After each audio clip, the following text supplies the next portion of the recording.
Hello YouTube! Today in the Naughty Librarian, I'm doing my mid-April wrap-up. Oh my goodness, it took me so long just to say that one sentence because I kept saying March because what is time anymore? It's April! Oh my gosh, who knew? Anyway, so it's April, and in the first half of the month I managed to read 5 books, and I've been having a good time with them. I think most of them were pretty darn good. So I've been having a nice time with the books I've been reading and just trying to stay busy and occupied so my brain doesn't melt. Before we get into the books I read, I do have one piece of business. I got my Book of the Month Club box! I just wanted to bring this up because I got my box and I didn't want to wait to open it anymore. So this is my Book of the Month Club box. I'm very excited. Shameless self-promotion. I am a Book of the Month Club affiliate. So if you were ever thinking about signing up for Book of the Month Club, then use my link in the description down below and I will put the code for this month for April 2020 on the screen. And if you use that code and my link, you can get your first box for only $9.99 with free shipping. Anyway, let's get into this. My book of the month for April is Beach Read by Emily Henry. I saw it was one of the book of the month picks for April and I was freaking out because this was actually on my anticipated reads list. So I'm so excited I have it.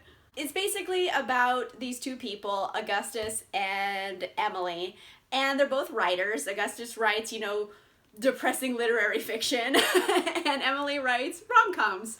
And the only thing these two people have in common is that they're neighbors at this beach house for summer because they both have writer's block and they're broke and they're like, well, we gotta go to this beach house and write something.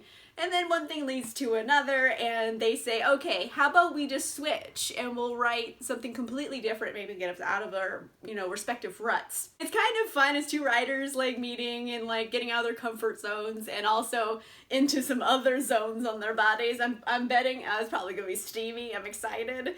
And yeah, it's from Berkeley and Berkeley knocks it out of the park more times than not with their contemporary romance. They're usually pretty solid, and this was on my anticipated reads list, so I'm so pumped about it. Yes, beach read. I'm so excited. I'm so excited right now. Alright, Book of the Month Club is out of the way. Let's get into the books I have been reading so far in April. First category is romance, and I read one of those. I finally read Well Met by Jen DeLuca, and you know what? It was gosh darn delightful. I had so much fun reading this. It was exactly what I needed. Oh my goodness gracious. It's a rom-com. It's kind of enemies to lovers. It's Emily and Simon. And Simon is kind of uptight and he runs this Renaissance fair in this small town. Emily is in town because she's helping take care of her sister who is in a car accident. And she ends up, you know, volunteering at the Renaissance fair as well. And they kind of butt heads because Emily is a bit more easygoing. And, you know, then they butt other things. That's the basic gist of the plot. But you know what? This book did a lot of things very well, which made it feel refreshing and engaging for a rom-com because a lot of times rom-coms can be very repetitive because you know, there's a tried and true formula for rom-coms. It's always that. So it's making that same formula feel fresh. And this one, I think, accomplished that goal. First of all, there's a setting, which is a Renaissance fair. I haven't read anything else happen at a Renaissance fair, so that was fresh for me. Also, it's funny without trying too hard to be funny, which is very key because I've read a lot of rom-coms and, you know, any type of book in particular that's supposed to be comedic that the author forces jokes down your throat where there's so many jokes per minute that you don't have time to let one settle. This one lets it settle for a bit so it's funny without trying too hard, which is excellent. And it still has that emotional depth you're looking for. I really liked both of the characters. I thought Emily was really well fleshed out. I fully was on Team Emily. I would have been best friends with this chick. Oh my goodness gracious.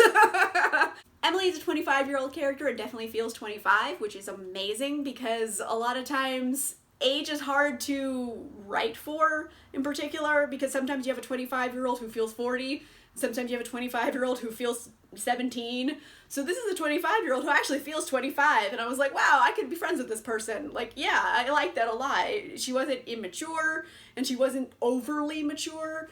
So it was this nice medium. It was very well written. I thought the characters were making logical decisions. It wasn't just like nonsense thrown in for the sake of conflama. It was just, you know, it flowed really well. I was very pleasantly surprised by this, actually. I didn't know if it was going to be like sweet or not, basically. And it's not. It's steamy. It's fairly steamy. I was impressed. So I have actually pre-ordered the next book of this series. I am really excited about it, actually. I gave it 5 stars. I really enjoyed it. Next category is horror, and I read 2 of those. I finally read My Best Friend's Exorcism by Grady Hendrix. It's it's retro horror. It takes place in like 1988, and we're following these 2 best friends, Gretchen and Abby, and they've been best friends since they were like 10, and now, you know, they're in high school, and in the course of one weekend, something strange happens, and all of a sudden Gretchen isn't the same anymore. And then throughout the course of the story, it becomes more and more apparent that Gretchen is possessed by a demon. There's a lot of really gross horror things happening in it, so I feel like if you really like, you know, campy retro horror things, especially 80s horror movies, you're really, really gonna like this book. And yes, this book is about, you know, a girl needing an exorcism and demonic possession and like scary stuff, but at its core, it's really about just friendship and how one of the most significant relationships you'll ever have in your life is with a best friend. Like, you know, romantic partners can come and go, and, you know, there's your parents, but that's never going to be the same as having a best friend. So it's really exploring that relationship, which I thought was done in a very interesting way. The only thing that stopped me from rating this higher, like I think I gave it 3.75 stars, because I thought it was pretty good. I didn't rate it higher than that, mainly because I thought it would be funnier. Like, My Best Friend's Exorcism, oh my gosh, it looks like it's going to be like a comedy horror book set to an all-star 80s soundtrack. Like, that's what it looks like. And it kind of is. Like, it's definitely 80s horror. There's all of the chapter headings are like 80s songs. So it has that like flair to it, but it was missing the jokes I thought it would have. I thought it would be more laugh out loud funny. It's more moody than I was expecting it to be. It's definitely more about exploring a best friend relationship and also the devil. And I liked it. I gave it 3.75 stars. I thought it was pretty darn good. I thought it could have been funnier though, because I don't know, maybe it's just me. Maybe it's my expectation was skewed, but like I feel like this book looks like it's supposed to be funny. I don't know. But yeah, I just thought it could have been funnier. And other than that though, I thought it was really fun. Again, if you're a fan of like campy horror, you're gonna love this. There are some very gross things in here, so be prepared for some gross body horror stuff. And mind you, it's a story about a demonic possession, so you can't expect, sunshine and rainbows. So go in knowing that. But otherwise, I thought it was like a campy horror book. It was fun. I like the relationship exploration here between the best friends. And yeah, I just wish it was funnier, basically. I also read The Sundown Motel by Simone St. James. I ended up giving this 4 stars in the end. I thought it was pretty good, actually. I haven't read anything by this author before, and it was kind of just a random pick I got from Book of the Month Club.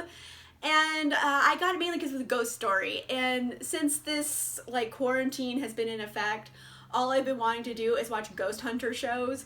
I don't know why. I just love them. They're terrible. They're really bad shows, but I love them anyway. And this one in particular, it is about the titular Sundown Motel, and it's told in 2 different time periods. So you have in the 80s and then in 2017. And the 2 characters we're following are Viv and Carly.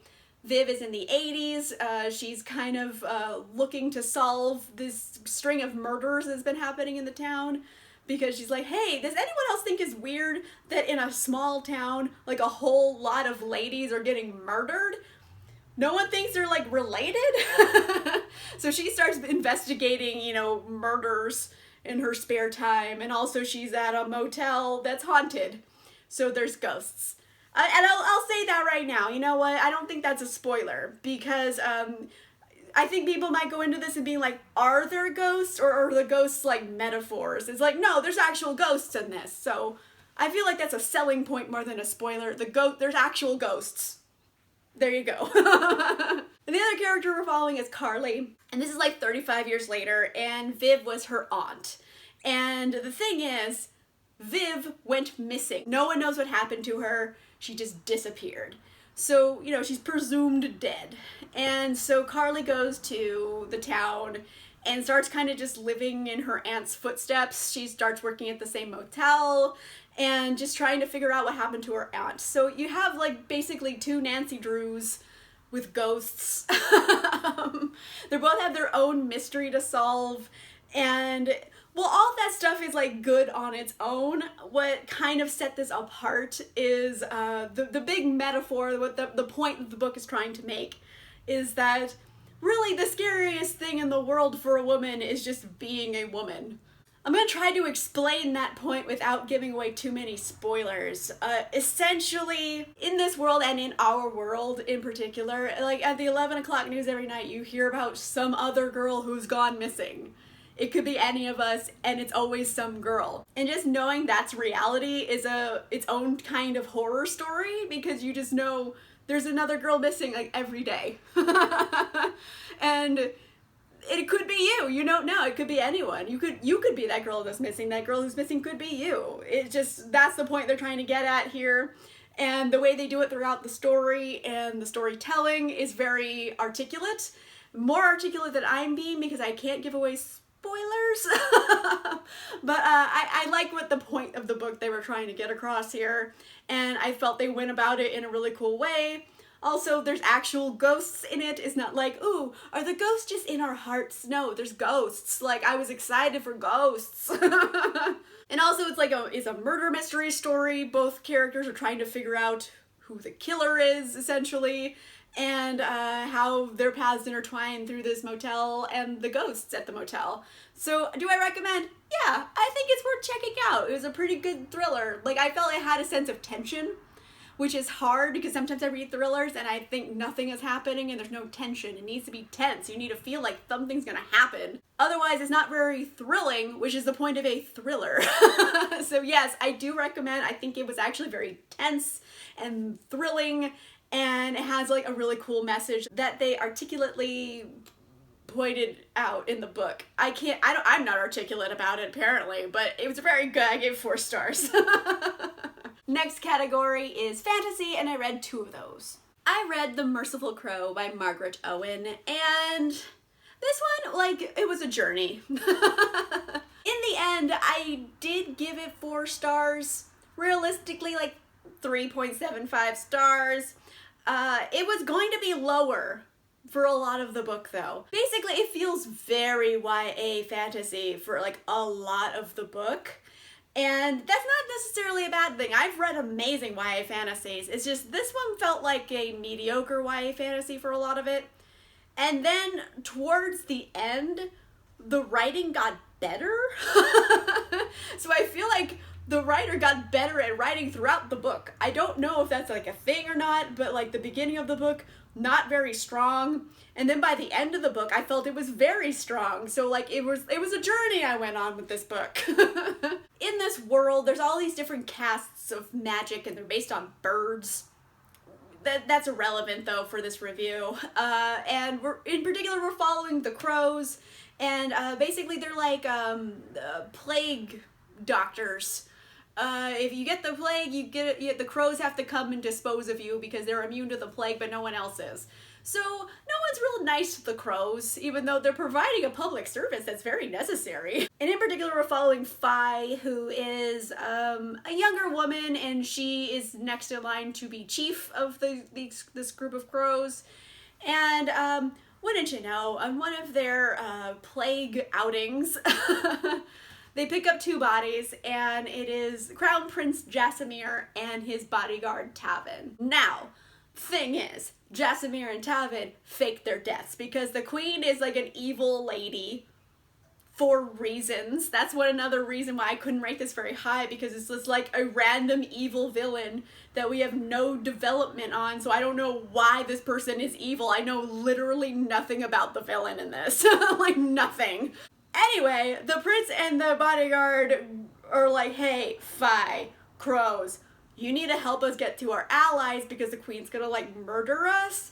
So if you do that, when Jasamir becomes king eventually, he'll make it so that the crows don't get, like, shit on by everybody. And so they go into this agreement, and it's this, like, you know, adventure story trying to get Jasamir and Tavin to their allies so they can eventually defeat this evil queen. One of those type of stories, which isn't very unique necessarily. I did think the magic system was kind of cool in here. Besides the thing about the birds, and there's all these different type of castes of people, and they all have different types of abilities. The way that the magic in this world worked for the crows, I thought was very interesting, because the crows actually aren't born with any magical abilities, but they can kind of use anyone's magical abilities so long as they have their teeth. So yeah, people pay them in teeth a lot, because if they use their teeth, they can, like, get magic out of them and, like, use the powers of that witch's teeth, which is just, like, metal. Honestly, like, you're just ripping teeth out of people to use for magical spells? What? That is a crazy setup, and, like, I'm into it. And I just didn't feel like all the characters were very well developed. They didn't feel very three-dimensional yet. They felt like archetypes, like, yes, this is this character and that character, and I can name, like, 50 other characters who were exactly the same. They feel kind of placeholdery. So it's another reason why I didn't rate it high, because for a lot of the book, I'm like, I'm not attached to these characters. They could be anybody. But then, like, towards the end of the book, I would say maybe, like, 70% of the way through the book, honestly, it started getting good. I was like, oh, wait, okay, like, I'm getting into this now. So I went on a journey with this one. By the end, I felt like the characters had some, like, dimensionality to them, even though they were a little generic. But, like, I just felt like a sense of the story and the emotional impact of things just got better towards the end. So yeah, it was a journey reading this. I gave it like 3.5 to 3.75 stars, because I can't discount the fact that a lot of it wasn't holding my attention that much, but there were really cool things about this. The world building was cool, the magic system, very interesting, and also I think the writing did improve throughout the story. So I don't know. I know a lot of people who like this, so do I recommend it? Yeah, give it a whirl. It's short. It's not a very long book. Like, try it out. I feel like it's very much a YA fantasy, so I feel like if you like YA fantasy, you might be more into this. But if you kind of don't really like YA fantasy, you might be bored, I'll be honest. But it's not bad. It was pretty decent. It's just not, like, great either. The last book I read was The Heroes by Joe Abercrombie. So I've been continuing on in this First Law world by Joe Abercrombie. I've been reading one a month because I can't read more than one a month because their books they're so dark. It takes a lot out of you. Going into this one, I had heard amazing things about it, and I'd also heard less than amazing things about it, so I was curious to see how I'd feel. And after I read the whole thing, I feel like, why did I read this? Which is actually kind of the point of the book, honestly. I don't feel like it really did much to serve the overarching plot line of the world. There's this huge battle that's going on over the course of 3 days, and you start off like the day before, the 3 days of the battle, and you have a day after. So in the course of this book is only 5 days, and it's like 600, 700 pages. It's a lot of pages about 5 days. And I would say the majority of the book is just people getting horribly murdered in war. Like, so many chapters are just like a random character you follow and like, oh, they're dead now. Oh, we're following this character. Oh, they're dead too. Oh, dead. Axe to the face. It's like, it's just gratuitous violence, honestly. And it felt really pointless. And then that's kind of the point the book is trying to make, is that war essentially is pointless at the end of it. All you're doing is throwing bodies at each other and seeing how many you can kill off. It's really pointless. It doesn't really solve very much of fucking anything. And that's the point of the book. And that's what I got out of it. So I feel like my reading experience is exactly how I should feel after reading this. That, like, yeah, this was fucking pointless because war is pointless and all these characters feel the exact same fucking way. So Yeah, I think, like, in my heart, like, I was just like, this was pointless, and I wanted to give it, like, 3 stars, and I think I did, but, like, overall, like, the point they made was excellent, and I feel like I read this the way it was supposed to be read. I don't think you're supposed to go into this and feel like, wow, what a story. You're supposed to go into it and be like, what was the fucking point? Because that's the point of it. So it's hard to review a book like that. It's like, could it have been shorter and got the message across? Probably, but it wouldn't have produced this feeling in the reader that I have, where it's just like, I read 700 pages and nothing fucking happened. Which is how these characters in the book feel about this war. It's just like, we fought for 3 days and nothing happened besides, like, bodies everywhere. So, I don't know. Like, I get the point that he's trying to make.